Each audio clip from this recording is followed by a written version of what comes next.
right now, Persona 6 is one of those games that everyone seems to be talking about, but nobody really knows anything about. It's been over 5 years since the release of Persona 5 in Japan, and right now we're experiencing a bit of a drought from Atlus. SMT 5 just came out, and it looks like the days of milking Persona 5 are just about over. The only real big project from Atlus that we know about right now is Project RA Fantasy, which we still have no idea when it will be out or what it will even really be. And there aren't any more Persona spin-off games planned either, except for a remaster of Persona 4 Arena that I'm not counting. With the recent 25th anniversary of the Persona series, we know Atlus has more announcements in the near future, and I wouldn't be surprised if Persona 6 is one of them. Though, even if it does get announced, I wouldn't get too excited because if Atlus's past announcements are anything to go by, it's still probably going to be a while before we get any solid info, let alone the game. Even if we do get a release window, I'll be surprised if it doesn't get delayed by at least a year.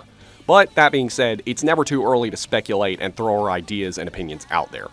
Though I doubt anyone at Atlus Japan is actually going to listen to Western fans, if they can even speak English, but I still want to put this video out there in the rare chance that one of them is, and even if they don't, it's still fun to talk about, and I also want to hear your guys' opinions, so definitely tell me what you think in the comments, and tell me your suggestions for Persona 6 if you have any. And just so nobody gets the wrong idea, this video isn't intended to be me telling the devs at Atlus how to do their jobs. They're very talented, and I'm sure Persona 6 will be a solid game. These are just some of the things I personally want to see done or changed. And just a fair warning, I am going to be discussing spoilers for some of the games, and like I said, this video does contain my opinion, which means I am going to be critical of the franchise in this video. Now, I want to start off by talking about a feature that I haven't seen too many people ask for, but I have seen a few and I completely agree, and that is to have more character customization options. Most Western RPGs have very in-depth character creators, and some JRPGs are following suit too by either doing the same or at least giving you more cosmetic options. One thing that's always kind of annoyed me about the Megaten franchise is how little it has in terms of character customization. SMT4 and Apocalypse actually did a pretty okay job in this regard, where most of the equipable armor pieces would actually change how you look outside of battle, and I want to see Persona 6 do this too. I mean, I know there are the metaverse costumes, but let me go beyond that. If this is the character that I'm going to be playing as for dozens of hours, let me make my protagonist look cool. And I mean more than just having different costumes that I can change into when I go into the Expanse or Metaverse or whatever P6 has. Let me customize his shirt, his shoes, his pants, his haircut. Give me options to mix and match different clothing so that I can make him look the way I want to.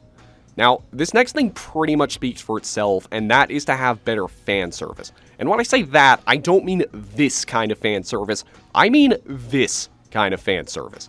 Callbacks and references to other Megaten or Persona games. I mean, you all remember the Demi-Fiend fight in Digital Devil Saga, right? Or how we got Raido as a summonable character in the Maniacs Chronicle and HD versions of Nocturne? Or the Climax Theater side quests from Persona 2 on the PSP that sent you to locations from the other games?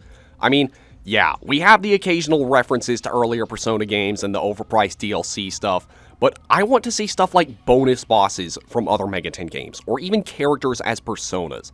Imagine if Persona 6 had the Nahobino as an optional boss, or having Succubus Catherine as a persona, or a field trip that sends you back to Shujin or Yasogami High. That would be insane. Here's an even better idea. Have some third-party guest characters make appearances. Having Dante as a character in SMT Nocturne was awesome, and having Devil May Cry and Bayonetta characters in DX2 was also awesome. Now, imagine if we could get them in Persona 6. Licensing may be expensive, but I'm sure the amount of fans of those franchises that buy the game would more than make up for it. And while on the subject, I want to talk about how extremely unlikely it is that Igor will be returning for Persona games in the future. You may or may not know this, but Igor's Japanese voice actor, Isamu Tanonaka, died in 2010. In Japan, a voice actor dying is kind of a big deal, and it's the main reason Igor isn't in Persona 5 Strikers. Now, if you've ever read Mary Shelley's Frankenstein, you should know that most of the Velvet Room characters are named after characters from that book. In keeping with the tradition of this, who better to replace Igor than Dr. Victor? For those of you that don't know, Dr. Victor is the character in the Devil Summoner series who helps you fuse and recruit demons, and he's named after Victor Frankenstein. Having him in charge of fusion would not only keep the ongoing tradition, but it would be an awesome callback to the Devil Summoner games. And I think this next one goes without saying, but I really want to see some of the new demons from SMT5 as personas, and I want to keep seeing more older demons returning as personas. Persona 5 Royal was a huge step in the right direction, with it giving us old personas like Byakuya and Hoster, and SMT5 gave us a ton of new awesome demon designs, as well as new 3D models of some of the new demons from SJR and Apocalypse. I want to see more of this in Persona 6, but also old demons we still have yet to see in 3D, like Terminator, Cthulhu, Rahab, and Bale, just to name a few. Now I want to move on more to the social aspects of the game. I know some of you have mixed opinions on social links, but this is one of the defining aspects of modern Persona, and I have no issues with them conceptually, but I do think some changes to them could be made.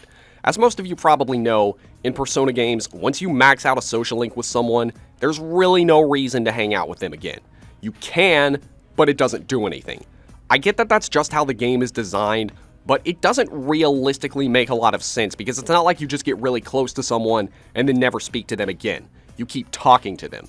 Now, I don't think that social links should be allowed to rank up beyond 10, but maybe allow and provide some form of incentive to hanging out with characters that are already max rank. Something like providing some sort of bonus EXP to any personas you have of that Arcana, or maybe just increasing your persona stats, or theirs if they're a party member, maybe them giving you items, or even just having some new dialogue with them to learn more about them. It doesn't have to be anything game-changing, and I don't see a lot of people using this too much, but I think it would be a nice feature to have. And while on the topic of social links, my next idea is one that's probably going to be a little controversial. So, you know how in Persona you need to work on certain social links before you can start certain other ones? Well, I think Atlus could go the extra mile in making it so that certain social links actually affect others at the same time, whether that be based on the characters you choose to hang out with, or the decisions you make during those social links. Going back to the whole realism thing, I say this because the way you respond to people and the people you choose to hang out with will have an effect on the way some other people see you. If you're nice to characters in your party, make it so that you'll be able to rank up the social links of other party members faster. An example of what I'm talking about would be something like making it easier to rank up Dojima's social link if you're nice to Nanako. Dojima is Nanako's dad, so being a good older brother figure to Nanako is likely going to improve your relationship with Dojima too. Or, in some cases, maybe make it so that the other social links will be harder to rank up or outright impossible based on the decisions you make. Something like if you're spending time with a character another character doesn't like, or you refuse to romance a character that clearly has a crush on you. Obviously, this is going to be a death sentence to people that are completionists, but these are realistic situations. There are going to be times where people just won't want to be around you because you are friends with someone they don't like, or maybe it's just because you inadvertently said or did something that offended them and they don't have the stones to confront you about it. Something like this would be maybe making it so that Morgana will try to avoid you and talk to you less if you romance Anne because he obviously has a crush on her. In which case, I would romance Anne every single time. But there's also just the fact that sometimes you just don't have the ability to hang out with every social link character because of other things you're doing. In Persona 3, you had the option to join one of the sports teams, but regardless of which one you choose, it would always be with Kazushi, and it would always be the Chariot. In Persona 4, you'd get different characters based on which team you chose, but it was still the Strength Arcana for both of them. Having to choose one of multiple Arcanas would, in my opinion, make things more interesting. Like I said, I don't expect most people to agree with this, because I know a lot of Persona fans are completionists, but at the same time, I think it also encourages the player to think harder about how they progress through that game, and it makes the game more replayable. Join the football team on your first playthrough, join the golf team on your next, and do all the other social links you couldn't do on your first playthrough with that. Now I want to get more into the gameplay, and I think for the most part the battle system in Persona works fine. There are probably a lot of SMT fans that think Persona should just ditch the whole one more press turn system in favor of mainline's glowing icon system, and I used to be in this boat too, but I think this is one of the things that makes these games stand out from one another. In Persona, when you land a critical hit or strike an enemy's weakness, the enemy gets knocked down and you get an extra turn. You can do this as many times as you're able to, but if you do this to an enemy that's already downed, you won't get an extra turn, but when all the enemies are knocked down, you can do an all-out attack, which in most cases will finish them off. In mainline, on the other hand, you have one press turn icon for each of your party members, each of which allows you to move once. striking a weakness or landing a critical hit will cause that icon to glow instead of being used up. And you can do this once for all of your press turn icons. And there are other ways to mess with the turn order too through things like passing turns. They both have their own unique battle systems that I think makes them fun for different reasons. However, in the case of Persona, there are still a few things I would change. For one thing, I would change some of the things you can and can't do to get extra turns. For one thing, in mainline, if your attack is nulled by the enemy, you'll lose 2 icons, and if it's reflected or drained, you'll lose your whole turn. I don't think Persona needs to do anything like this, but when you use a multi-target attack in a Persona game, if it hits a weakness or gets a critical hit against just one enemy, you still get an extra turn, even if every other enemy blocks it. And I don't think this should be the case. I think it should be that having an enemy block one of your attacks should prevent you from getting a 1 more for that move. Another thing I would change regarding elemental resistances would be how attacks are reflected. In mainline, when an attack is reflected, it always damages the users it's reflected back at, regardless of resistance. In Persona, the user's resistance still applies, which means, for example, if you null fire and you use a fire move against an enemy that reflects fire, it won't damage you because you nulled it. I suppose this makes logical sense, but from a gameplay standpoint, it makes reflect kinda not good. Because if you're fighting an enemy that specializes in a certain element, chances are it's going to have some type of resistance to that element, and in many cases, it will not only block, but actually drain attacks from that element. If that happens, the enemy can just keep healing itself over and over, which, in my opinion, makes Reflect a lot worse of a choice than Resist, Null, or Drain, and I think this needs to be changed. And speaking of elements, another thing I would change is how elements are handled. This is something that's different for pretty much every Megaton game, and I don't really think any of the Persona games have handled this all that well, except for Persona 3. What Persona 3 did was it had physical divided into 3 types: Strike, Slash, and Pierce, with 4 elemental types: Fire, Ice, Electric, and Wind, with 2 insta-kill types: Light and Darkness, and this isn't counting things like Almighty skills, ailment skills, and support skills. Now, my reason for saying that Persona 3 did this so well is because, in my opinion, this makes things the most balanced. It gives physical attacks more versatility, and you only have 4 magic elements to worry about, along with your 2 insta-kill elements, and also ailments, but I'll get to that in a second. I'm not really a big fan of how Persona 4 and SMT5 did it, where they made all physical attacks one type, because it means that any type of physical resistance pretty much protects you from half the attacks in the game. I'm a little more okay with how Strange Journey, the 4 series, and Persona 5 did this, where they had physical and gun, but in Persona 5's case, there weren't a whole lot of gun attacks, they were pretty weak, and there weren't many skills that gave you a gun resistance either. It also added psychokinetic and nuclear skills and damaging dark and light skills, which, again, I think is a little too much. I'd say keep the damaging light and dark skills, but get rid of nuclear and psychokinesis and maybe replace them with earth, and also make an enemy or ally's ailment resistance visible on screen, which is actually another problem I have with most of the games. In most games, every demon has its own weakness and resistances to individual ailments, but these aren't clearly displayed in their status screens. You instead have to either look it up or just keep trying different ailments until you figure out what they are, and I really don't think this should be the case. I think a demon's ailment resistances should be displayed alongside everything else. Normally, this would make the status screen a mess, so my suggestion would be to have ailments fit into one of 2 types, let's say either Mind or Nerve, and have those displayed as elements on the status screen, and have the appropriate resistance skills in the game too. So, in short, my suggestion for handling elements is have 3 types for physical: Strike, Slash, and Pierce, have your elemental magic types: Fire, Ice, Electric, and Wind, and maybe Earth, have damaging and insta-kill moves for Light and Darkness, and have 2 types of ailments: Mind and Nerve, as well as your other types like Almighty, Support, Healing, etc. And one more thing while I'm on the topic of elements, I'd like to see Persona 6 adopt some sort of elemental skill affinity system like Apocalypse or SMT5 did, where certain demons, or in this case personas, get bonuses for using skills of types they have high affinities for, and penalties for skills with low affinities.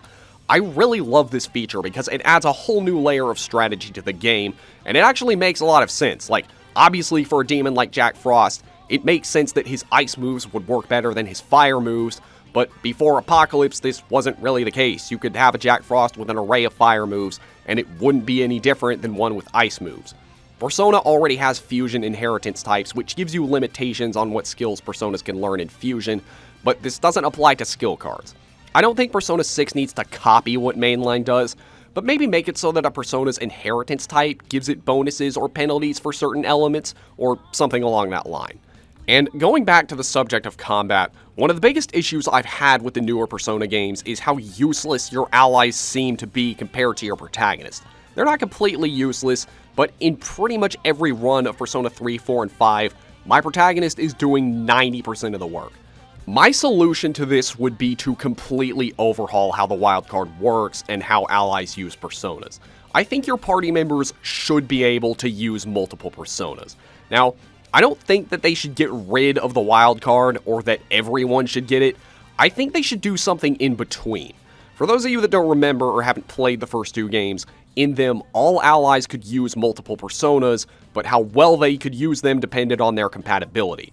For example, with great compatibility, you'd get reduced SP cost and a higher chance to mutate, while with bad compatibility, you could use them, but moves would cost extra, and with worse compatibility, you just straight up could not use them at all. And this applies to everyone, including the protagonist. It wasn't until Persona 3 where they made it so that the protagonist could use any persona in the game with no drawbacks, while the rest of the party could only have one persona. What I think they should do is keep the wildcard exclusive to the protagonist, and for everyone else to use the same compatibility system from the first two games.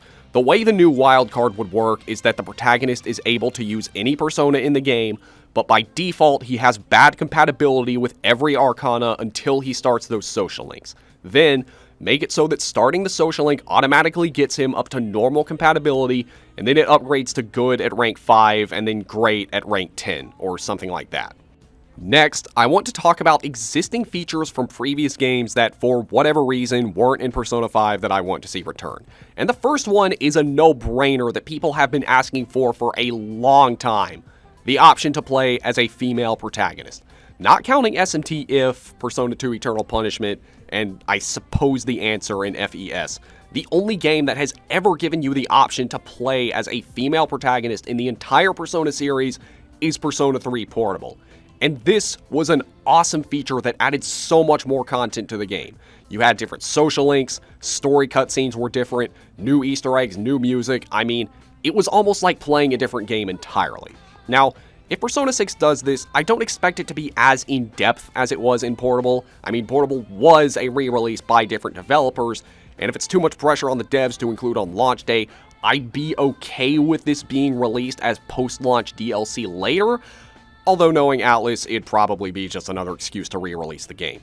But either way, it blows my mind that we got re-releases of both Persona 4 and 5, and neither of them included this. I can only assume this is because someone at Atlus just wasn't happy with how the FMC and Portable turned out, or maybe they just thought they'd mess it up if they tried it again, but I mean, you won't know unless you try. Having the option to play as a female protagonist in Persona 6 would add a ton of replayability to the game, and it would make many fans, myself included, very happy. This next one is a small one and something that I'm honestly kind of on the fence about, but I would like to see Shuffle Time make a return. I assume that the reason this wasn't in 5 was because in Persona 3 and 4, this was how you got new personas, which was replaced with negotiation in 5, but I don't think that means that Shuffle Time can't make a return. In Persona 4, and especially 3, the wand cards especially helped a lot with grinding.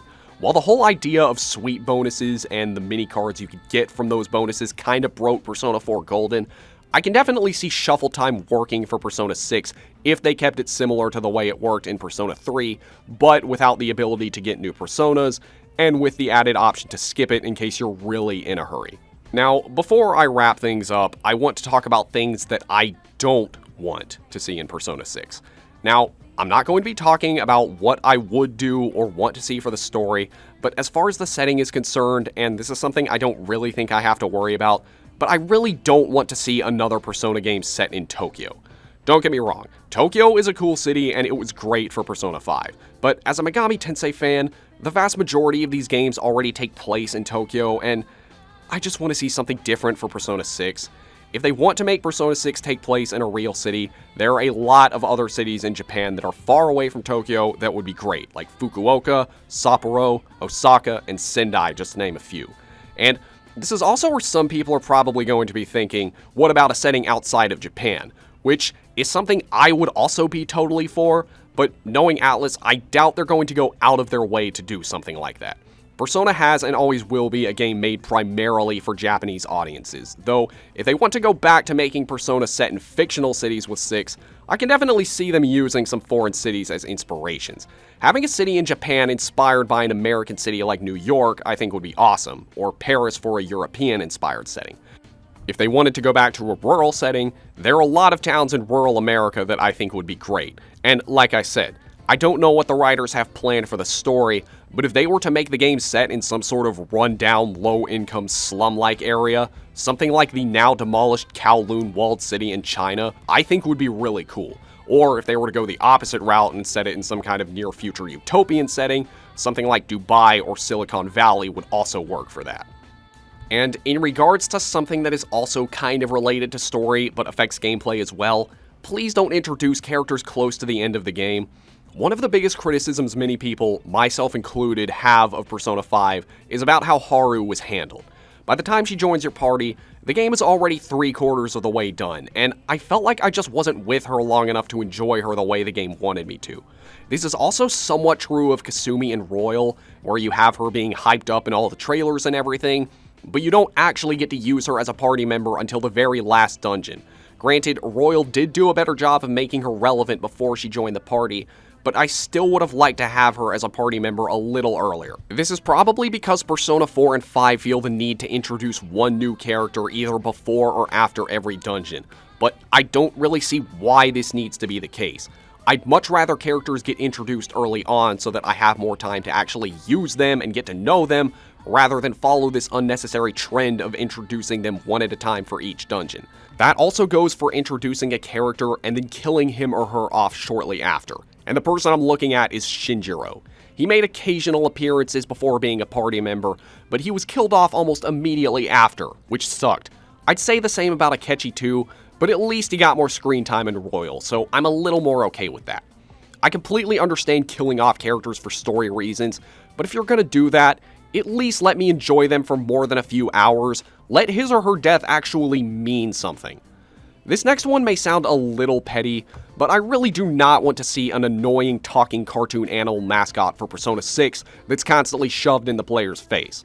Now, obviously, Persona 6 is going to have some kind of mascot, because a mascot is something they can put on merchandise, and merchandise means Monday.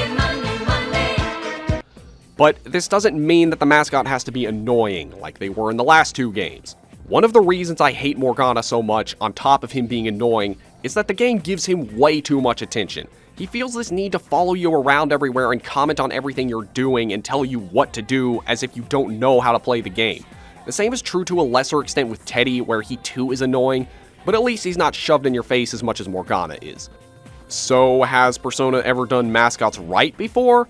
Yes, actually. For Persona 3, there was Aegis, who is not annoying, isn't shoved in your face, doesn't look stupid, and is a well-developed and interesting character. And before you comment telling me that Koromaru is actually the mascot of Persona 3, just look at the box art for Persona 3 FES, look at the title for Persona 3 Dancing, and look at all the other Persona 3 related stuff that Aegis is on the cover of. She is clearly the mascot. And this also kind of bleeds into another thing, and that's the commentary that the other players give you. I mean, I get it. They want the player to see the characters express themselves while playing the game. But Persona 5 went way too far with this. Pretty much everything you do, someone is gonna say something, whether that be the Velvet Twins telling me what they think of my persona, characters talking about what we just discussed in our text conversations, or Morgana repeatedly telling me how cool I'm looking, even when he's supposed to be dead. And this last one pretty much speaks for itself. Day 1 DLC. I've complained about this before, and I'm gonna keep complaining until Atlus finally learns their lesson.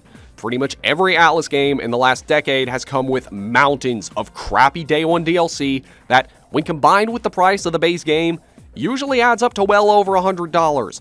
I am not against the idea of DLC, provided that it's post-launch. Like I said earlier, I'd be totally on board with things like the FMC being added later as DLC. But all this needs to stop.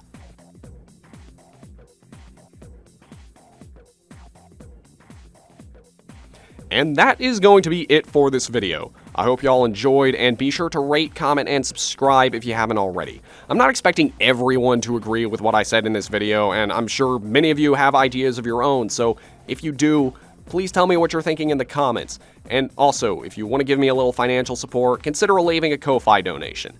And until the next video, I will see you all later.